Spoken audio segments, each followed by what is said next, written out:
Hello दोस्तों, आपका स्वागत है हमारे चैनल में। आज का जो टॉपिक है उसका नाम है कार्डियोवैस्कुलर रीनल ड्रग्स।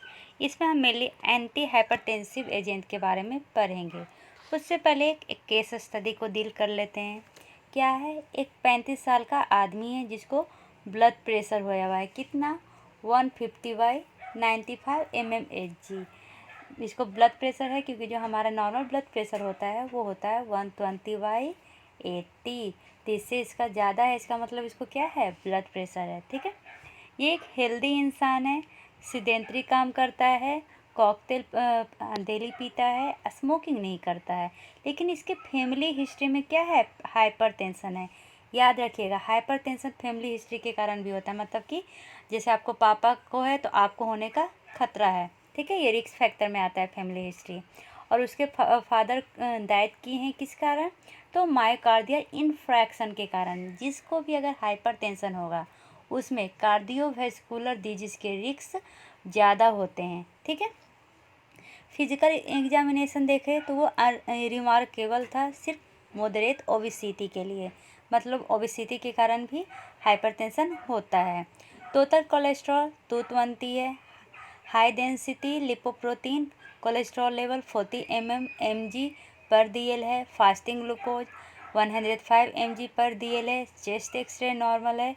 ECG में पता चला है कि लेफ्ट वेंट्रिकुलर इनलार्जमेंट है।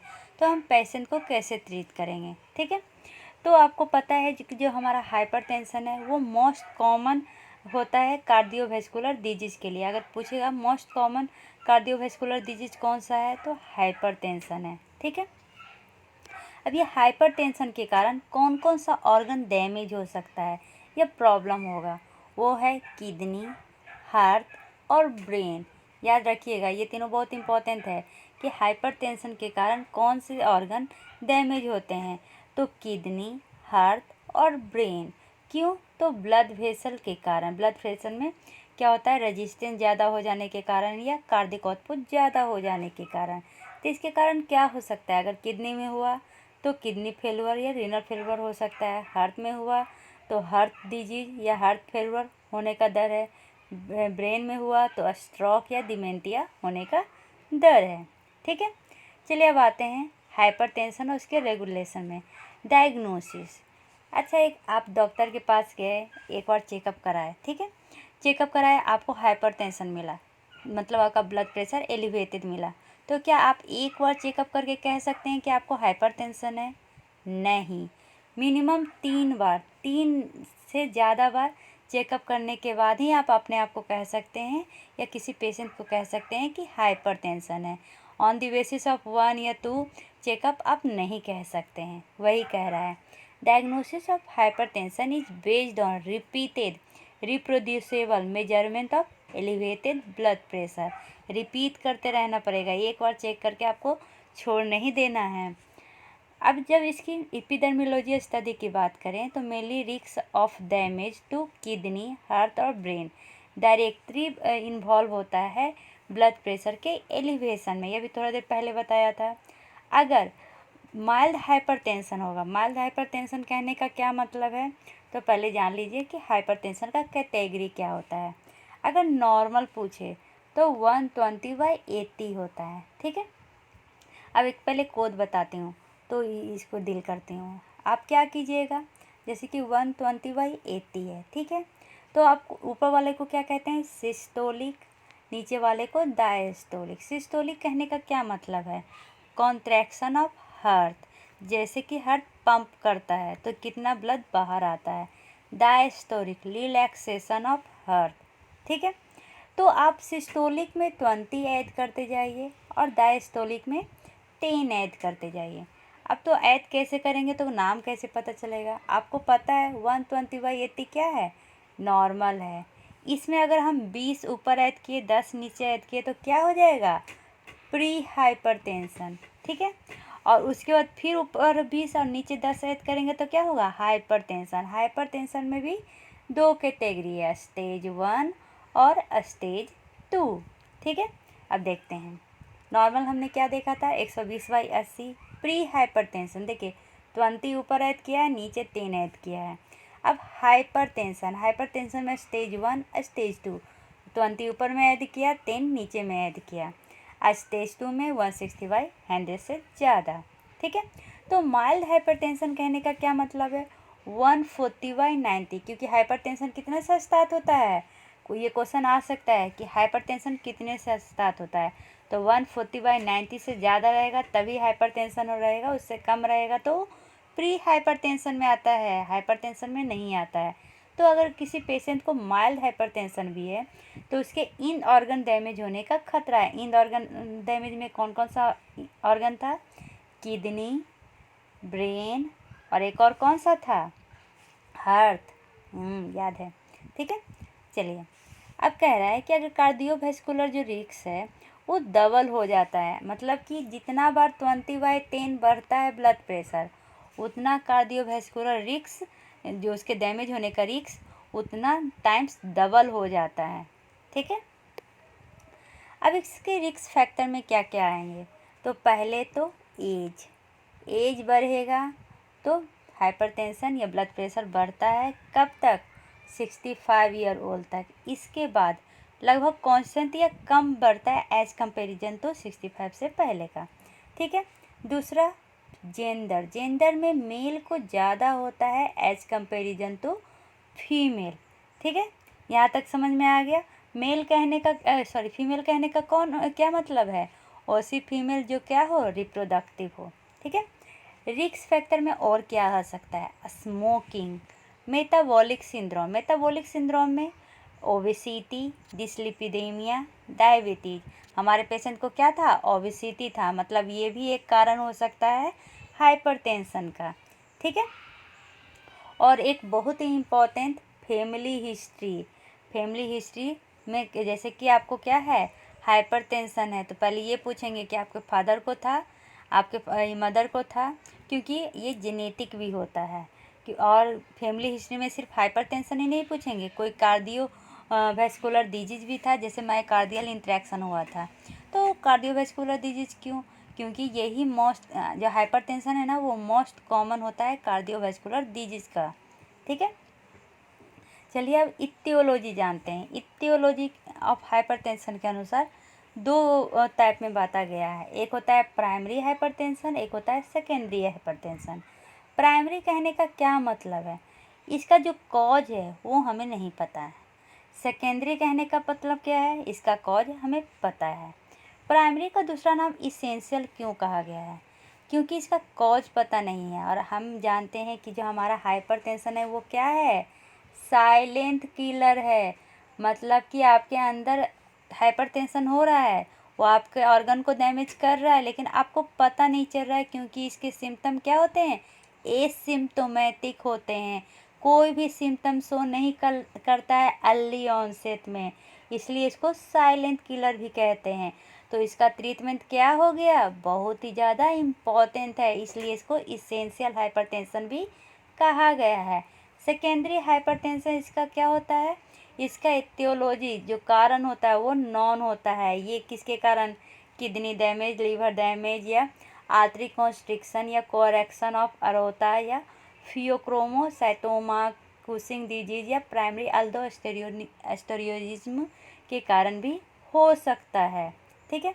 मोस्ट केसेस में हम देखते हैं ना, जो हमारा blood pressure, elevated blood pressure है वो पेरिफेरल वैस्कुलर रेजिस्टेंस से कारण होता है। अगर किसी पेशेंट में कार्डिक आउटपुट नॉर्मल भी रहे तो उसमें एलिवेटेड ब्लड प्रेशर देख सकते हैं। क्यों, क्योंकि जो एलिवेटेड ब्लड प्रेशर है वो ज़्यादा डिपेंड करता है पेरिफेरल वैस्कुलर रेजिस्टेंस पे, ठीक है। अब इसका एपिडर्मोलॉजी देखें तो इसमें जेनेटिक फैक्टर भी इन्वॉल्व होता है, साइकोलॉजिकल स्ट्रेस के कारण भी हाइपरटेंशन होता है, और इन्वायरमेंट, जेनेटिक फैक्टर आपको पहले ही बताया, जैसे फादर से बच्चों में आना, साइकोलॉजिकल स्ट्रेस मतलब आप बहुत ज़्यादा स्ट्रेस में है तो आपका स्ट्रेस को सही करने के लिए आपका ब्लड का सर्कुलेशन ज़्यादा होगा, जिसके कारण हाइपरटेंशन होगा। इन्वायरमेंट पे भी डिपेंड करता है, डाइटरी फैक्टर, जैसे कि आप ज़्यादा सॉल्ट लेते हो या कम पोटेशियम लेते हो या कैल्शियम का इंटेक कम हो रहा है, तो ये सब पर भी क्या होता है, हमारा ब्लड प्रेशर डिपेंड करता है। ठीक है। अभी जो हमारा इंसेंशियल हाइपरटेंशन है, ये हेरिटेबिलिटी भी हो सकता है, मतलब 30% चांसेस है। कैसे? तो म्यूटेशन हो जाने के कारण बहुत सारे जीन में, लेकिन ये रेयर में होता है, ठीक है। अगर फंक्शनल वेरिएशन ऑफ जीन देखें तो वो मेनली डिपेंड करेगा एंजियोटेंसिनोजेन पे, जो लीवर के द्वारा सक्रिएट होता है, एंजियोटेंसिन कन्वर्टिंग एंजाइम जो लंग में प्रेजेंट होता है, angiotensin 2 receptor, beta 2 adreno receptor, alpha adducin जिसका दूसरा नाम क्या है, साइटोस्केलेटल प्रोटीन, ये सब पे इसेंशियल हाइपरटेंशन डिपेंड करता है, ठीक है। अब देखते हैं नॉर्मल रेगुलेशन कैसे होता है ब्लड प्रेशर का। तो नॉर्मल रेगुलेशन होता है ब्लड प्रेशर का मेनली कार्डिक आउटपुट और पेरिफेरल वेस्कुलर रेजिस्टेंस पे ये डिपेंड करता है, ठीक है, कि कैसे ब्लड फ्लो हो रहा है और उसमें कितना रेजिस्टेंस हो रहा है, इस पे हमारा ब्लड प्रेशर का रेगुलेशन डिपेंड करता है, ठीक है।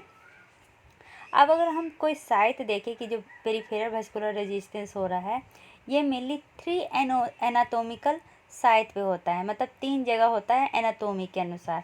पहला, ये किसी भी आर्ट्रियोल्स में होगा। दूसरा, पोस्ट कैपिलरी वेन्यूल्स में होगा, जिसको कैपेसिटेंस वेसल्स भी कहते हैं। और तीसरा, हार्ट। यही तीनों एनाटोमिकल साइट मेन होता है, ठीक है, बीपी के लिए। और अगर चौथा कह सकें तो वो होता है किडनी, ठीक है। वो जो इंड ऑर्गन डैमेज था वो अलग था। इंड ऑर्गन डैमेज में क्या था, किडनी था, ब्रेन था और हार्ट था। लेकिन ये जो अभी कह रहे हैं ये एनाटोमिकल साइट है जहाँ पर मेनली ब्लड प्रेशर मेंटेन होता है या रेगुलेट होता है, या इसके कारण हमारा ब्लड प्रेशर होता है। तो वो है arterioles, post capillary venules, heart और किडनी।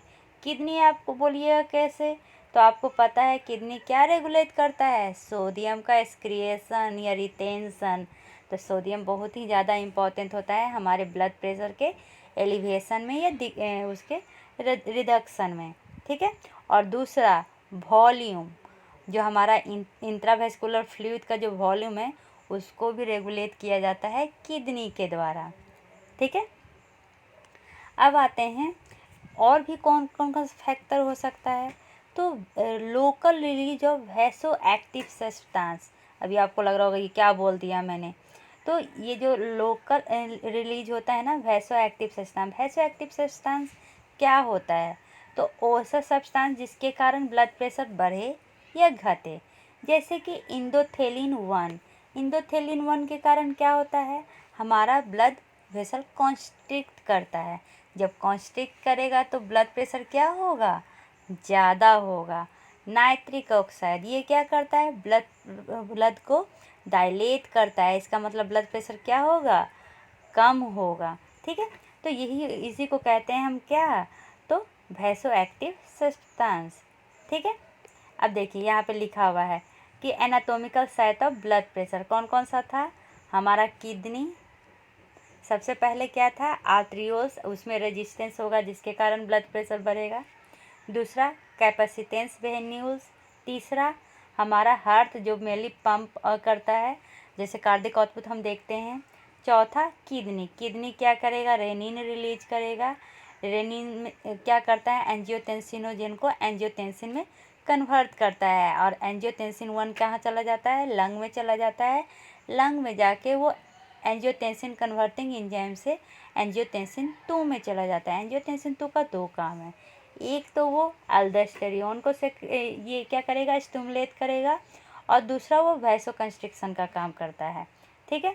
तो इस तरह ये चारों anatomical site mainly blood pressure को कंट्रोल करते हैं। अब देखते हैं इसका मैकेनिज्म। मेनली 2 मैकेनिज्म से हमारा ब्लड प्रेशर कंट्रोल होता है। एक होता है पॉस्चरल बैरो रिफ्लेक्स और दूसरा रीनल रिस्पॉन्स। तो ये पॉस्चरल बैरो रिफ्लेक्स क्या होता है, तो बैरो मतलब क्या होता है, बैरो मतलब प्रेशर, जो पहचानता है प्रेशर। तो जैसे इसका थोड़ा सा बताती हूँ, जैसे कि हमारे ब्लड प्रेशर में क्या हुआ, स्ट्रेस हुआ, तो उसको हमारा बैरो रिसेप्टर क्या कर लेगा, तुरंत से स्टिमुलेट कर लेगा, जान जाएगा कि हमारे ब्लड प्रेशर में क्या हो रहा है, स्ट्रेस हो रहा है, तो इसलिए इसको स्ट्रेस रिसेप्टर भी कहते हैं, ठीक है। और इसको मैकेनो रिसेप्टर भी कहते हैं, ठीक है। तो ये जो बैरो रिफ्लेक्स है ये रिस्पॉन्सिबल होता है rapid moment to moment adjustment in the blood pressure. अब rapid moment to moment adjustment of blood pressure का क्या क्यों कहा गया है? जैसे कि हम बैठे हुए हैं, एकाएक हम क्या हो गए, खड़े हो गए अपराइट पोजीशन में, तो क्या हो जाता है, हमारा ब्लड प्रेशर कम हो जाता है। तो उसको ये क्या करता है, स्टिमुलेट करता है और उसको कंपनसेट करके सही करने का ट्राई करता है, ठीक है। इसलिए तो इसका नाम रखा गया है पोस्चरल बैरो रिफ्लेक्स। समझ में आ गया? अब ये करता कैसे है? तो ये सिंपैथेटिक नर्वस सिस्टम को एक्टिवेट करके, ठीक है, किसको, सिंपैथेटिक नर्वस सिस्टम को एक्टिवेट करके, जिससे सिस्टमैटिक आउटफ्लो क्या हो जाता है, ज़्यादा हो जाता है, ठीक है। अब ये जो हमारा सेंट्रल सिंपैथेटिक न्यूरॉन्स है ये एराइज होता है वैसोमोटर एरिया ऑफ मेडुला। ये सिंपैथेटिक न्यूरॉन्स कहाँ से आता है, तो मेडुला से आता है। जैसा कि यहाँ पे बता रहा है कि जो बैरो रिसेप्टर है ना वो हमारे पूरे शरीर में प्रेजेंट होता है। तो अभी हम मेनली कैरोटिड बैरो रिसेप्टर का बात कर रहे हैं। ये मेनली स्टिमुलेट होता है कैसे, जब हमारा ब्लड वेसल में के वॉल में क्या आते हैं, स्ट्रेस आते हैं इंटरनल प्रेशर के कारण। तो ये क्या करता है, ये मेनली बैरो रिसेप्टर एक्टिवेशन हो जाता है जो इनहिबिट करता है सेंट्रल सिंपैथेटिक डिस्चार्ज को, ठीक है। ये सिंपल समझ लीजिए, इतना समझने में बहुत ही प्रॉब्लम होगी कि जैसे हमारा शरीर का ब्लड प्रेशर कम होगा, बैरो रिसेप्टर एक्टिव हो जाएगा और वो क्या करेगा, सिंपैथेटिक आउटफ्लो को बढ़ा देगा, जिसके कारण हमारा कंपनसेटरी मैकेनिज्म से ब्लड प्रेशर नॉर्मल हो जाता है, ठीक है। ये टेम्पोरली है, परमानेंट नहीं है। अगर परमानेंट के लिए करना है या लॉन्ग टर्म के लिए करना है तो वो होता है रीनल रिस्पॉन्स। क्या, रीनल रिस्पॉन्स। ये जो रीनल रिस्पॉन्स मतलब जो किडनी के कारण रेगुलेट किया जाता है वो ब्लड प्रेशर को लॉन्ग टर्म के लिए वो कंट्रोल करता है, ठीक है। तो इसमें पहले हमें किडनी का फंक्शन देखना पड़ेगा, मैकेनिज्म कि वो कैसे ब्लड प्रेशर को बढ़ाता है, तभी तो हम एंटी हाइपरटेंसिव ड्रग देंगे जिससे कि वो घटेगा, ठीक है। तो चलिए इसका मैकेनिज्म देखते हैं। सबसे पहले क्या होता है ना, हमारा किडनी क्या करेगा, जैसे कि हमारे शरीर में ब्लड प्रेशर कम हुआ, ठीक है, बीपी कम हो गया, तो बीपी कम हो या सोडियम हमारे शरीर में कम हो या सोडियम का एक्सक्रीशन ज़्यादा हो, तो क्या होता है, हमारा किडनी का बैरो रिसेप्टर एक्टिव हो जाता है और वो रिलीज करता है रेनिन। रेनिन रिलीज करने से क्या होगा, हमारे लीवर में एक हार्मोन प्रेजेंट होता है इनएक्टिव फॉर्म में, कौन, एंजियोटेंसिनोजेन। इसको वो एक्टिव फॉर्म में कन्वर्ट करता है, तो क्या बनाता है, एंजियोटेंसिनोजेन से एंजियोटेंसिन 1 बनाता है, कौन, तो रेनिन, ठीक है। यहाँ तक समझ गए। अब ये एंजियोटेंसिन 1 ब्लड के थ्रू लंग में चला जाता है, लंग में एक एंजाइम प्रेजेंट होता है ACE, एंजियोटेंसिन कन्वर्टिंग एंजाइम, जो एंजियोटेंसिन 1 को कन्वर्ट कर देगा एंजियोटेंसिन 2 में। और ये एंजियोटेंसिन 2 दो काम करता है, या तो ब्लड वेसल को कॉन्स्ट्रिक्ट करता है या दूसरा ये एड्रिनल कॉर्टेक्स पे जाता है और ये किसको एक्टिव करता है, एल्डोस्टेरोन को एक्टिव करता है, जो मेनली सोडियम एब्जॉर्प्शन में बहुत ही ज़्यादा हेल्पफुल है, ठीक है। यहाँ तक समझने में कोई प्रॉब्लम नहीं है। अब ये बैरो रिफ्लेक्स का एक और बताना चाहती हूँ।